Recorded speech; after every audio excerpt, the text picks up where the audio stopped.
আনু মোহাম্মদ সব আবার ড্রয়ের টাকা খেয়ে সব বিক্রি করে দিল, দেশই বিক্রি করে দিল।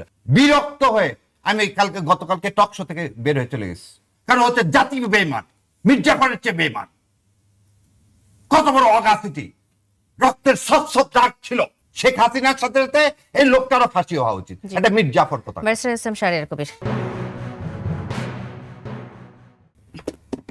খলিল সাহেবের নাম বোধহয় আপনারা জানেন, রজার খলিল সাহেব। চুক্তিটা করলেন উনি, তত্ত্বাবধায়ক ব্যবস্থার সময় পররাষ্ট্র উপদেষ্টা থাকলেন উনি না, তত্ত্বাবধায়ক সরকারের সময় ইন্টারিমের সময় এই তৌহিদ হোসেন ছিলেন পররাষ্ট্র উপদেষ্টা।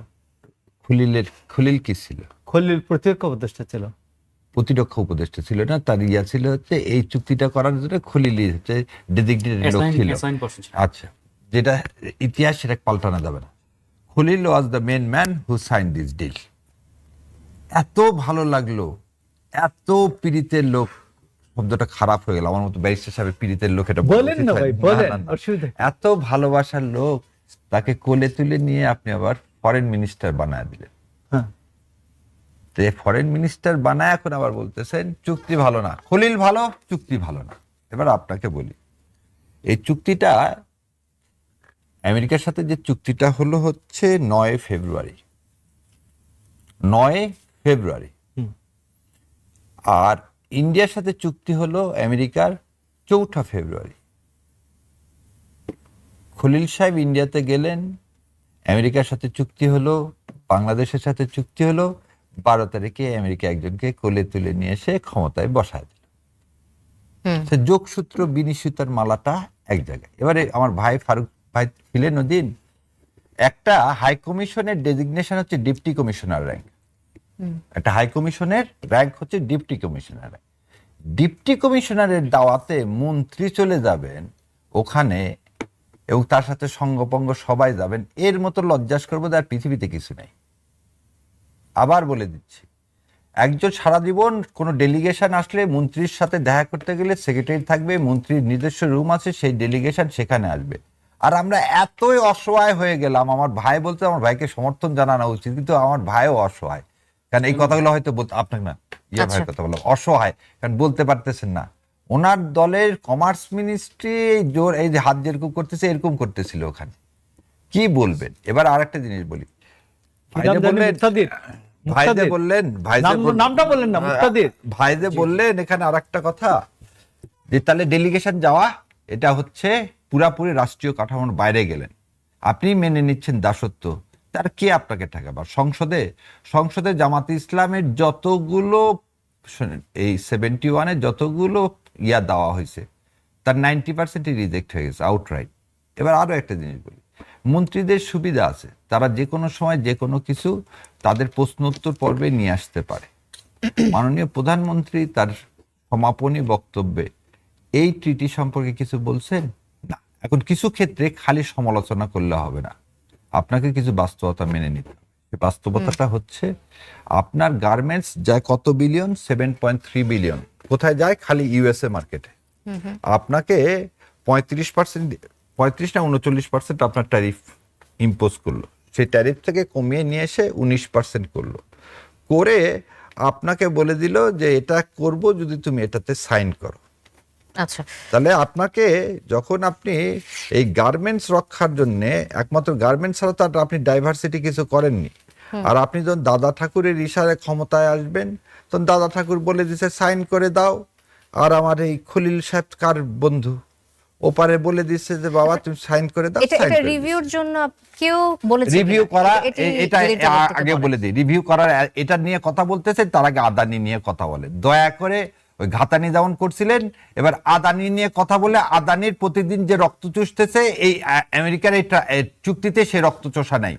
প্রতিদিন যে রক্তটা আদানির চুক্তিতে হচ্ছে, যে রক্তক্ষরণ বাংলাদেশের হৃদয়ে হচ্ছে আদানির চুক্তির জন্য, সেটাই বাতিল করতে পারতেছেন না আপনি আসছেন আমেরিকার এই চুক্তির সাথে। আমেরিকার এই চুক্তির মধ্যে সে খারাপ কি আছে কেউ বলতে পারে না। আমার ভাই, আমি একদম চ্যালেঞ্জ দেবো, the treaty in front of me, এই ট্রিটিতে একটা ব্যালেন্স, এই ট্রিটিটার নাম কি? আমি এই ট্রিটির সমর্থনে বলার কথা আপনি বলছেন যে এই ট্রিটিটা আসলে জনগণের জন্য, বাংলাদেশের জন্য ভালো হয়েছে। আমি যদি আমার কাছে যদি নেন এই ট্রিটিটা, আপনাকে ট্রিটিতে যে 6.6টা ইয়া আছে, আর্টিকেলস আছে, এই আর্টিকেলসে স্পষ্টত বাংলাদেশের সাথে যে ট্রেড ইমব্যালেন্স আছে সেই ট্রেড ব্যালেন্সটা করতে চাইছে আমেরিকা। এখানে তো আমি খারাপ কিছু দেখি না। আচ্ছা, আপনি বলেন সার্বভৌমত্ব রক্ষার এই ট্রিটি কি নষ্ট হয়েছে? না, আপনি দেখান যে আদানির ট্রিটিতে আমার সার্বভৌমত্ব নষ্ট হচ্ছে, আপনি সেই ট্রিটির কথা বলতেছেন না কেন? আদানির ওটা কি ইন্ডিয়ার সাথে কি কোনো ট্রিটি বাতিল করা যাবে না? ওটা নিয়ে তো আমরা সব জায়গায় কথা বলতেছি, জি। সংসদে ওটা কেন তুলতেছেন না? আজকে আমেরিকার ট্রিটির কথা বলেন, আমেরিকার ট্রিটি তো করে গেল ফেব্রুয়ারি মাসে, এখন কয় মাস হয়েছে? এই ট্রিটির এখন এক্সিকিউশনই হয়নি। এই ট্রিটির আন্ডারে কোনো কিছু এখন তুলা ইম্পোর্ট করার কথা, তুলাই আসেনি এখনো। সো আপনি এই ট্রিটিটা একদম ইনিশিয়াল স্টেজ, মানে এখনো বাচ্চাটা বর্নই করেনি। আর যে বাচ্চা ব্রন করে আপনার দিকে রাইফেল তাক করে গুলি করতেছে, সে এই আদানিকে ট্রিটি আপনি নিয়ে কিছু যতজন বলতেছেন না। বক্তব্য দিয়েছেন এই পর্যন্ত, যতজন কথা বলেছেন, হ্যাঁ, যারা বলছে তাদেরও কথা বলে দিই। প্রত্যেকেই এটি নিয়ে আসলে নেগেটিভ রিভিউ দিয়েছেন।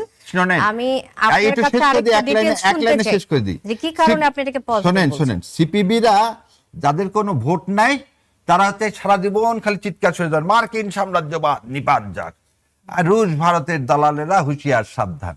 এটা হচ্ছে বক্তৃতার সময় বক্তৃতা দেন। দেশ বাঁচাতে গেলে আপনাকে আগে একটা জিনিস খেয়াল, ওয়ার্ল্ড ব্যাংকের টাকা ছাড়া আপনি চলবেন কিভাবে? দেখি না মুরাদ আছে কোন, সিপিবির কোন খালিকুজ্জামান সাহেবরা নিয়ে আসুক না, ইন্ডিয়ার দাদাদের টাকা দেওয়ার ক্ষমতা আছে? আজকে সবাই বলছিল আওয়ামী লীগ পড়ে গেলে বাংলাদেশে দুর্ভিক্ষ হবে। দুর্ভিক্ষ হয়েছে? দুর্ভিক্ষ হয়েছে 18 মাসে?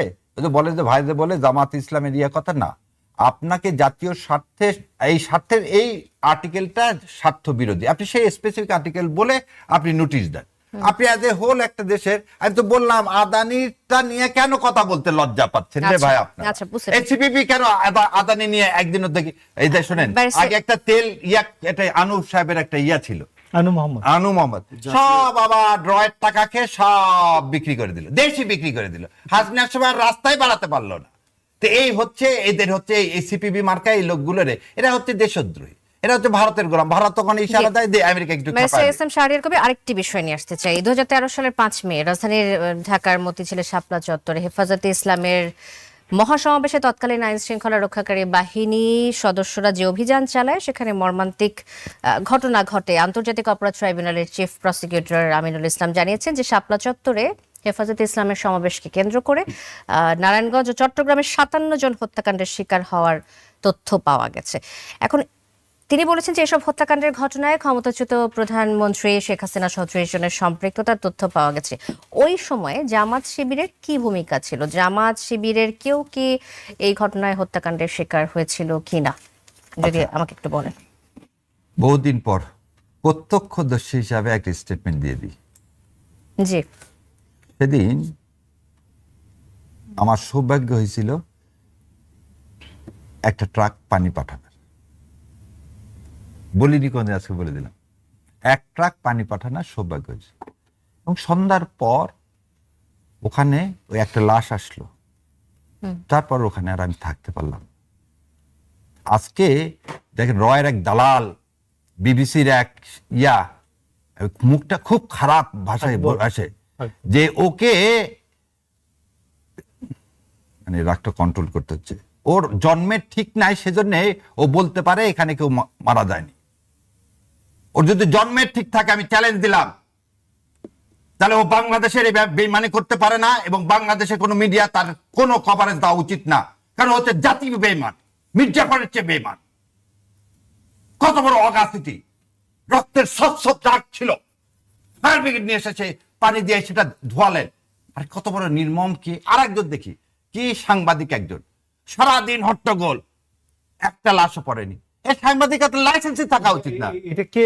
পরেরটা কে? আগেরটা তো চিনলাম, সমকাল না কিছু আজিজ মাহবুব। গতকালকে বিরক্ত হয়ে আমি গতকালকে টক শো থেকে বের হয়ে চলে গেছি।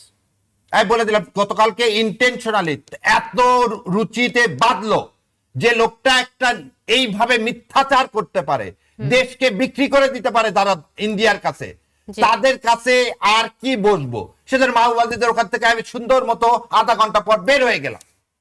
কারণ এই যে মিথ্যাচার, ছোট ছোট অনাথ বাচ্চা, কাউমি মাদ্রাসার বাচ্চাগুলোকে আপনি এখন বলতেছেন জামাত শিবির না ভাই, সবার আগে বাংলাদেশ।